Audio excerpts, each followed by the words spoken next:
graphic novel and comic book that we ever made. What, Niobe fans? What? What's up, people? Got some fans back there. Look at that. I love it. I don't know who they are. That's okay.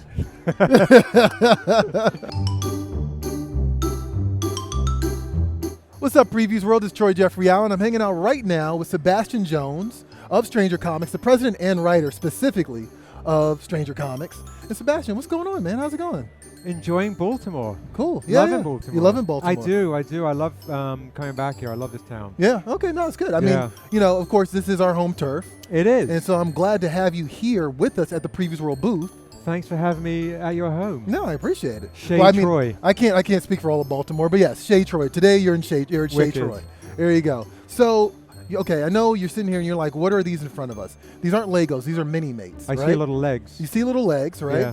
And so the deal here is like these are part of their first of all, they're brought to you by Diamond Select Toys. Okay. And like we're going to assemble characters. Now, why are we doing this? No idea. Because Stranger Comics, right? Yeah. As a writer, you've created an entire universe. As a matter of fact, you've created such an effective universe that you got an HBO deal recently. Thank you. Yeah. And I'm going to ask you about that, or at least what you can tell us about that. But because you're so good at creating things, I figured like let's create some super teams here. Line them up here at the end. Oh snap! Okay. See what sort of like awesome thing you can like make up, and maybe this will be your next great HBO deal. I'm looking for the Lego hair with afro. Yes, I appreciate that. You got to keep it ethnic. I love it. Also, it's like you can create your own self. Okay, like, perfect. I wanted to ask you. This is a question I ask everybody. How did you get into comic books as a fan? Like, what was the entry point? What was the thing that made you go like, oh, comics? I was a huge You know what? I'm going to change it up. I'm going to go for green then. I was a huge Incredible Hulk fan. Okay, nice. Now, you talking about the TV show or the comics? The comic book and the hero. So being a skinny mixed kid growing up in England, I was, I struggled with my rage. That kind of thing really appealed to me. The idea of wanting to be left alone and, don't push me, you wouldn't like me if I'm angry. So I'm just going to start with a very, very naked Hulk. I love that. Just start with the basics. I'm not even going to find like purple underoos for him. I just want to put him in his birthday suit. There you go. Big and green. See if you can stand up by himself. With slightly taller legs than I would have expected. There you go. But yeah, no, I loved the Incredible Hulk. I loved those kind of things. I loved Stanley and Jack Kirby's thing on This Man, This Monster with a Fantastic Four. That was a great story. Just a great storyline. So some of these stories that really, really affected me and resonated with me as a kid. And so, I started creating those worlds around that age. Right. No, I can totally respect that. Like I also too was a big fan of the Hulk growing up as a kid, and I was a kid who was also got into a lot of trouble in class. So a few scraps. There you go. You found some things? I did. This guy's got no foot. So I actually feel bad for him. I'm gonna just I'm gonna sit him down. Okay. And he's just footless. I think we had a. Oh, you know what? No. He's don't you did have a wheelchair there. Oh snap! What? Oh, he's mobile now. He's mobile now. And he's in a nice suit. Right. We believe in the handy capable in this. Absolutely. Previous world. Yeah. And actually, I just found a Red Skull with his Yonin fake face. So I'm going to swap that out. See, you know what you're doing over here. There you go. But I wanted to ask you, so like I said earlier, you're a president and writer of Stranger Comics. Right. How do you balance that, man? Because I see you at every convention. And it seems like a lot. I've missed a couple this year. I mean, I can't blame you. I've missed a couple You're a this year. hardworking man. Thanks. When we started with the Untamed, we started with the first comics, the early Niobe comics. You really spent so much time and pouring all of the love into the story, the authenticity, making sure all the checks, everything's just balanced. You're building worlds, and then to make sure it also runs smoothly into the business, into conventions, into the comic shops, and then also trying to break into Hollywood. It's there's no sleep, not even till Brooklyn, just no sleep ever at all. I don't even know if this guy was going to fit in this cloak, but I'm gonna jam. Yeah, I'm gonna jam him up there. There you go. Because it's Christmas. There you go. I like it. Actually, I'm glad you mentioned television and movies, right? In Hollywood, because Asunda is ultimately the deal you're getting with HBO, right? Yeah, that's the focus.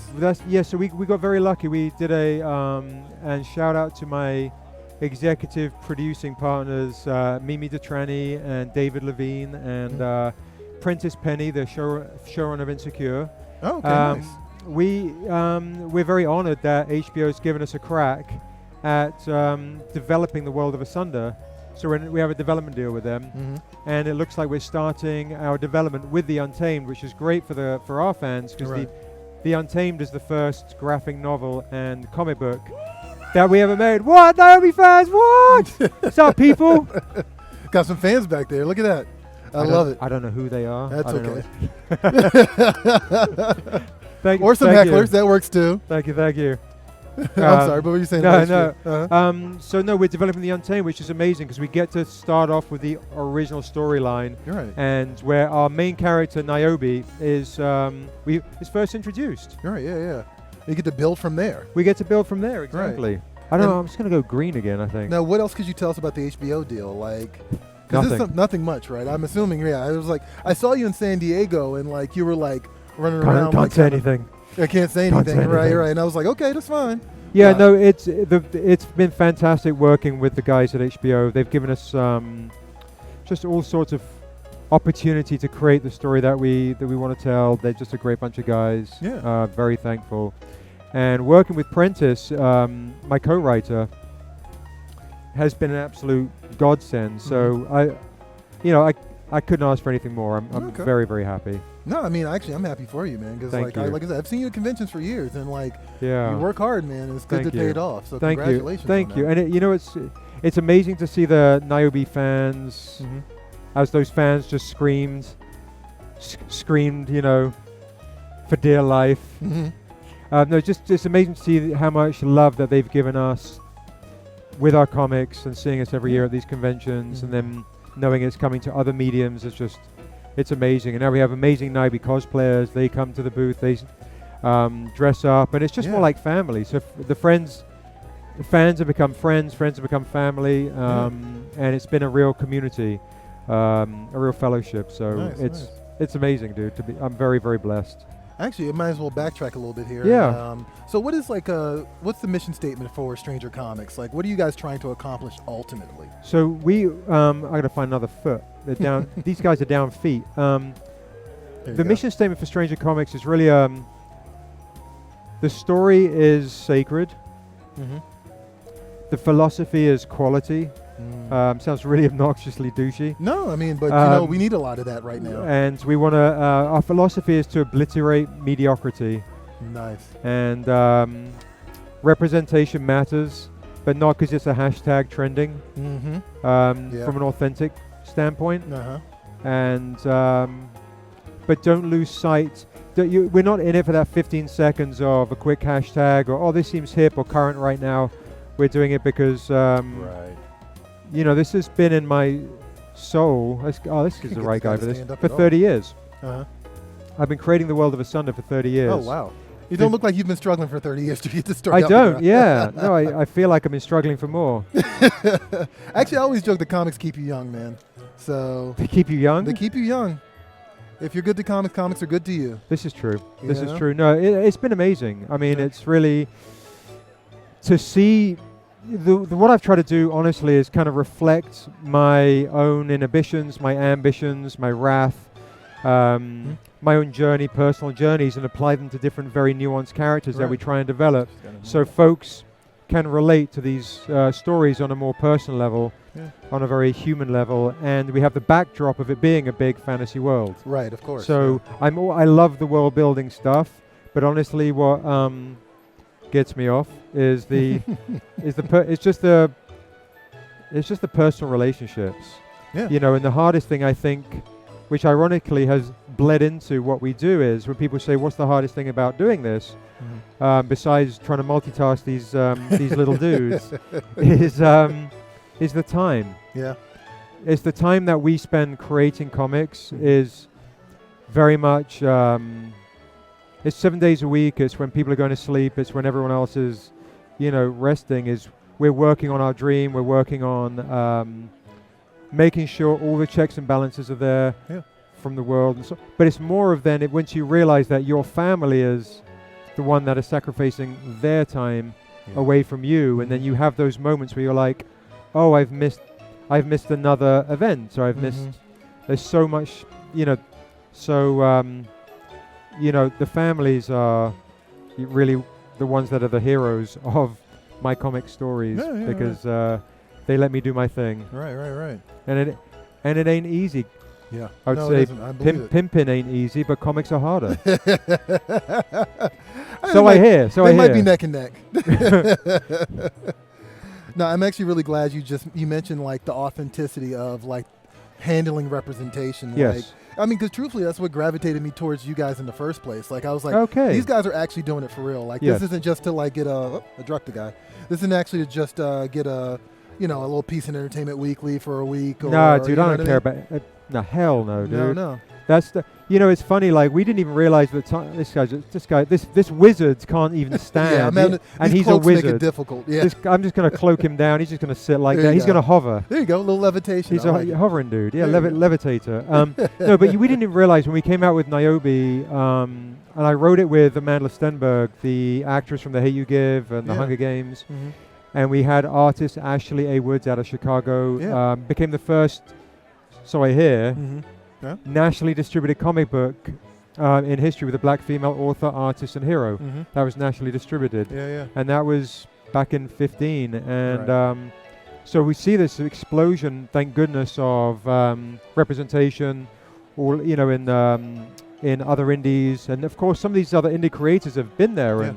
And, so it's definitely rising tide raises all ships. Yeah, absolutely. There's some amazing creators out there, that are just doing great things in the space, both with the big two and and in the indie market. In the indie market, absolutely. Yeah.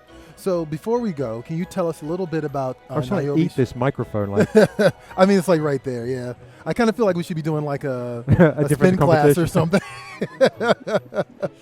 But before we go, what can you tell us about Niobe? She is Deaf. Like you did a Kickstarter for last year, and you should talk about that. We should talk about it a little bit. Okay, so Niobe Shear's life goes to Niobe Shear's death, and Niobe Shear's death hits all retail stores, right? Diamonds. Yes. All retail stores. November 6th. Look at that. It was right here. Are you November 6th? So please go, please pre-order, please support your local retail stores. Niobe Shear's death is when Niobe grows from Shear's life. She's kind of a coming-of-age tale, and it is a tale when it's Niobe's hunting down sex traffickers and human traffickers and slave traders to reflect our own brown girls that get abducted around the world. She becomes an icon, and she gets embroiled in a particular story saving one girl, and that actually has weight and reference to our original Untamed comic books and graphic novels. Okay, awesome. So it all threads in, ties in. And veteran Top Cow artist Sheldon Mitchell, who did Cable back in the days, he's doing all the art, doing absolutely amazing work. It looks phenomenal. We have Jay Lee covers, Jay Lee variant covers. Jay Lee covers. They look ridiculous. And it's really that journey. And so for folks that have that teen angst and want to do their thing, you want to get Niobe Shear's death. It's a bad issue. Yeah, no, I love it. I mean, like it's an honest to God universe. Thank you. So one last question here. I'm going to ask you here. Yes, sir. First of all, we're going to show the characters. Yeah, right? perfect. So first of all, you have heroes or villains? Which one do you have here? Oh, I'm a gray area anti-hero kind of dude. So this is your anti-hero. That's the anti-hero, absolutely. Okay, yeah. Okay, I'm with that. So what are their names? This is Peabody right here. Peabody, I love it. This is Gary. Gary, okay. This is Marginal. Marginal? Because he's just a little marginal. Okay, yeah. Struggles a little bit. Right. Like I could tip his head this way. Right? This is the Sulk. Oh, the Sulk. He's slightly moody. Uh-huh. Walks with a limp, but he can make it happen with it. He can make it happen with a limp. I love that. And this is Professor Forget-Me-Not. I love that. It's almost like he started a new version of Sgt. Pepper's Lonely Hearts Club. Right, exactly. That's absolutely perfect. And who are your team? Who do I have here? So I'm going to go with, actually, this isn't very original because the Human Torch head with a Fantastic Four top. So Fantastic Head. Yeah, so the Fantastic Head. That's what I'm going to go for. That's what I'd roll with. You can see him on adult sites around the world. Right. And this guy, I'm going to call him Mr. Roboto. Why not? Why not? Why not? And he doesn't stand up. That's okay. He's drunk. That's how he works. He looked from the back. I thought he was Ram Man. Ram Man? You know, did you ever get the Ram Man, He-Man figures back in the days? Oh where yeah, you like pop with the their little head thing. in That's and it right. pops Yeah, out? yeah, that's right. Actually. But from the front, he looks. I like that actually. Ram Man. I actually completely forgot about it. Actually, that was like the one He-Man figure I had as a kid. I was more into Ninja Turtles apparently. But yeah, and this guy also kind of has like a really loose skull. And he's got no face. He's and faceless. He's got no face. So I'm just gonna say he's no face. It's no face. I don't know, bro. And this guy is actually, when I first looked at him, it looked like he was Red Skull holding a stein for drinks. And that's and that's the well, I can't remember the dude's name. Shocker, right? The Shocker dude, the Spider-Man villain. Actually, I think maybe that's, not. Actually, no, I think that's like, Thor's body. Oh, it is Thor. Thor, Thor's Shocker. body. But I am going to call him the Shocker, and that's his superpower. Again, you can find out more about that on adult sites around the world. Perfect. And I like your adult site. There you go. I appreciate that. Thank you very much. And yeah, this is Mr. Silver. Okay. Why not? Sure. And he's also, these two like go on benders on the weekends, so they can't stand up too much. And this is Crying Jane. That's what we're going to call her. And she's also a bit depressed. So you know why? She wears way too much lipstick. All those ladies out there, just go natural. Just go Be natural. all good. Yeah. See, that's the problem. She's been watching too much Instagram, so she's Get kind of it depressed. right. So there you go. So these are your anti-hero squad. And I'm going to say these guys are neither heroes nor villains, but they're not anti-heroes. They're just derelicts. I think mine take yours actually, because I think two of yours are already like they've already pieced out. They're absolutely done. But Sebastian, thanks for being silly with us. Thanks for hanging out with us. Thank you. Appreciate it. Thank you for talking to us about Stranger Comics. Yeah, of course. Thanks, guys. And you guys, be sure to check out Niobe is Death at your local comic shop November 6th. It's a great series. And also, you just want to get ahead of this because that HBO show's coming. So be sure to check that out. And this is Troy Jeffrey Allen with Previews World. And be sure to check out more Stranger Comics. And we'll catch you guys later. Thank you, guys. Minimates, big figure action in a small package. Minimates are 2-inch minifigure systems built on a uniform base body featuring 14 points of articulation. They are fully posable, fully interchangeable, and feature a wide array of characters. Find them at your local comic shop.